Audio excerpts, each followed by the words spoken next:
السلام عليكم ورحمة الله وبركاته. وشمار كفوني كم درت أنا قهوة يا سنجد شخور لفتو تفيك وجمتوتا جنة تبجل ترجمتها هندي كيسان وأكملنا بجرت أنا قهوة يا كيسان يسنين جرت أنا قهوتي الحمد لله رب العالمين. أرأي سني في دي بيجرا أرأي يا داوي كبدي سني في دي بيجرا يعني قهوة دي بي نما سينكول في تيسو غورسس نما دا نما كتوما ورتي يكسم دلقا جيبو namni dalagaa jibbu mataa isaatti nama hirkattummaa barate jechuudha. Seegale namni akkanaa kunoo booddee maal ta'a? Boodaraniin kufamooniin ka'a. Haga dhumaa akkana dhageeffatan abdiin isin irraa qabasiin jecha. Yoo sagalee isin irratti dheeressee dhiifama garuu sagalee gaggabaabsuu maaliif namni dheeraan dhageeffatu gaggabaabsuu irra mijaa'aadha jecha. Namni hirkattummaa barate namni dalagaan jaalanne namni hirkattummaa barate boodarra hoo maal ta'a? Namni turaa haga dhumaa isin jecha. Mii waan beekurraa waan yaadirraa isinitti ibsa. Tokkoffaa hirkattummaa yoo baratte dalagaa hin jaalattu.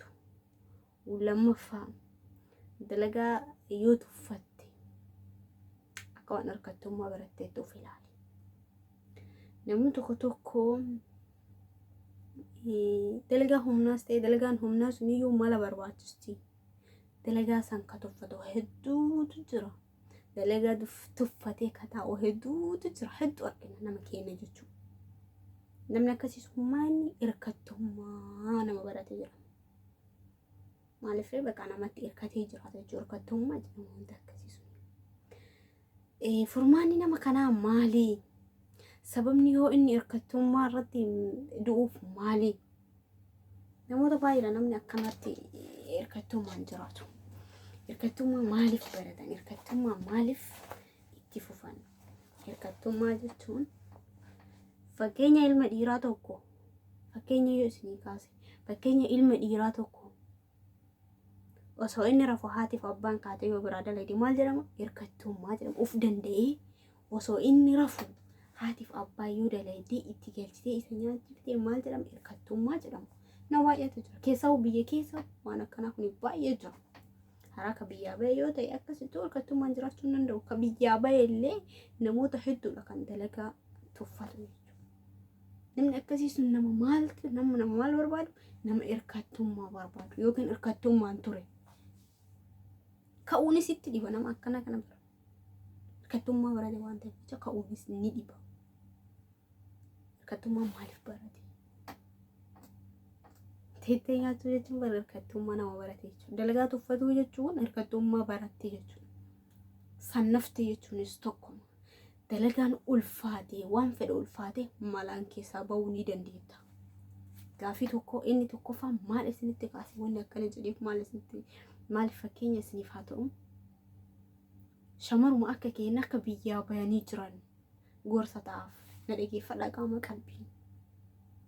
Birriin xiqqoodhaa jedhan mana dalagaa yookaan argatan ta'e birriin xiqqoodhaa fakkeenya warroonni iraftii qaban warroonni iraftii bahan birriin xiqqishuudha jedhanii mana ijaazaa ka taa'u hedduutu jira. Waliin beeyna hundi keenyayyuu. Namni akkanaa kun maal hirkattummaa baratan jecha. Ta'anii nyaachuu jechuun bara hirkattummaa barate jecha. Dalagaan haga fedhe ulfaatus haga fedhe waan fedhe yoo ta'es maal barbaachisa? Malaan keessaa baata. Malaan yoo keessaa hin baane wanti hundinuu hedduu rakkisaadha. Hirkattummaa baratte kaate. Yoo xiqqooma hojjette of jetta. Maaliif wanni of jedhamu kun immoo hirkattummaa waan baratteef. Hirkattummaa irraa hoo maaltu si baasa? Hirkattummaa irraa hoo maaltu si barbaachisa? Maaltu si baasa? Dhageeffadhu obboleewwan kiyyaa. Dhiifama yoo dogongores haasaa kee keessatti yoo dogongorillee dhiifama naa godhaa. Maal yoo ka jettan ta'e namni dalagaa tuffatu birriin xiqqishuudha. Fakkeenyaaf mee duwwaa kana keessatti birrii kumaan odoo isin jedhanii hin seentu. Maaliif ree malaan waan keessa ji'a tokko ji'a lama ji'a sadii ji'a afur kataa hedduutu jira dalagaa gatee. Maarree sinfinnaa fi hirkattummaa jedha. Hunda jiraan jiru namni iraftii taa'ee ka dalagaa dhabee kan hiraaraa jirus jira. maaliifuu hundaa miti. Namoota mallaqa xiqqoodhaan dalagaa hin dalagu jedhee tuffatee ima ciisee hirkattummaa barate sun ni jira. Sannafuu yookiin hirkattummaa barate namni akkana jechuudha. Hirkattummaa raabuuf maaltu si barbaachise? Tokkoffaa dalagaa tuffachuu dhabuu. Lammaffaa dalagaan haga fedhu ulfaate malaan keessaa ba'uu mokkoruu. Ati bira waa hundaa yoo mokkorte keessaa baata. Abbaan keessa rafuu hin jiru. Dalagaa abbaa fedhee waan feete yoo argatte keessaa baata. Maaltu si barbaachise gin malaan. Nama amala qabuyyoo osoo siqanne, nama amala qabuyyoo osoo muudatte, nama amala qabu mana keessatti osoo muudatte irraa maaltu si barbaachisa? Malaan dalagattee nama sana harkaa ba'uun irra si barbaachisa. Maaliif yoo namni sun immoo ibidda maataa ta'etillee ibidda maataa ta'uu hin qabdu. Maaltu si barbaachisa ree? Afaan kee cufattee dalagattee keessaa seeraan fa'aa dalagattee jennan namni kamiinuu sin jibbu. Dalagaa ati qajeelan dalagaa kan ta'e of odoo hin jenne sirreeffattee dalagdee malaan keessaa baate taana namni kamiinuu nama hin jibbu. Dhageeffadhaa. Waroo nama aramni hundi namaa taatee miti. Ijoolleen keenya irra hedduun maal akka ta'an beektan dalagaa akka tuffatu baay'ata. Dalagaa maaf tuffatta? Birrii xiqqaayyoo sii dhufe musha ati fakkeenya jumaata akka birrii xiqqaayyoo dalagatte mokkorii irratti. Mokkoruu sun maal sii baasa? Hirkattummaa irraa sii baasa. Inni lammaffaan immoo maal sii godha beektaa? Mijaa'oodha. Ati humna kan keetiin dalagatte jechuun bari waan das nama jedhu tokkodha. Of qottobaa warri akkanaa kun hirkattummaa irraa bayaa. Inni lammaffaan garamiin malaan jala baana jedha. Amma jireenya amma keessa ni jirru kuni maal akka taate beektanii? Mala sammuu qofa si barbaachisa irra jirti. Mala sammuu keessaa itti baatu qofa si barbaachisa. Maalinni yaadee waan tokko godhachuun fi tattaafattee yoo keessaa hin baane jireenya akkana kana inummaa keessaa ba'uun ni ulfaatti. Haga nafsiin kan kee jirtu karaa halaalatiin tattaafattee yoo keessaa baate keessaa baata. Garuu immoo yoo tattaafannee fi yoo hirkattummaa hin baane malaan jala ba'uulleen si dhibdi. Hin dogongoriin ati shamaras taatu yoo waa qabaatte mataa kan kee ol qabattee buluu dandeessa jechuudha. Yoo waan qabaanne mataan kan kee akkuma gadi jedhetti hafa jechuudha. Maaliif hirkattummaa baratte jechaa qaba. Malaan jalaa ba'uu mokkora. Qusaaqusoo osoo hin taane ilaali malaan. Waan xiqqoo irratti namni waan xiqqoo yoo qabate gizee takkaan fooqee ijaaramte. Gizee takkaan birrii 2000 dalagaa miti fakkeenya yoo ittiin. Gizee takkaan birrii 2000 dalagaa miti. Birrii 1000 takkaan yoo dalagatte qajeelan sirrooftee yoo ati tasgabbooftee dalagatte jireenya kan kee keessatti waa baay'ee mijeeffataa deemta. Garuu immoo yoo waa tuffatte namni waan xiqqishuu wayii yoo tuffate jireenya keessaa ba'uun illee si dhibdi.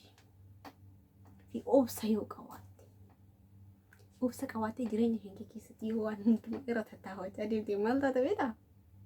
Obsa yoo qabaatte keessaa baata malee keessatti hin haftu.